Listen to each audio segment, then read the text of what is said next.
amigo pone música y a través de una videollamada hablan y beben como si de un botellón se tratase hasta altas horas de la madrugada. Desde el área de prevención de Proyecto Hombre queremos compartir con vosotros que durante este periodo de confinamiento las redes sociales son el medio ideal para que los jóvenes, a través de retransmisiones en vivo, socialicen con su grupo de amigos, lo que incluye hacer botellón todos juntos.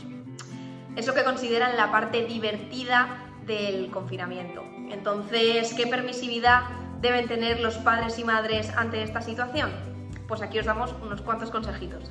En el caso de que en la familia haya algún miembro adolescente o joven que esté realizando esta práctica habitualmente, es recomendable entender la necesidad de tener vida social, ya que es primordial para todos, pero sobre todo para los adolescentes y los jóvenes por el momento evolutivo en que se encuentran.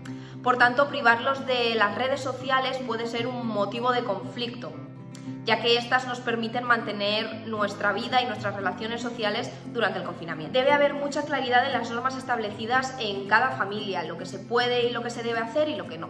Por tanto, es recomendable establecer unos límites para que esa laxitud respecto al botellón por videollamada no se convierta en un potenciador del consumo de alcohol. Es recomendable escuchar sin dramatismos y llegar a acuerdos.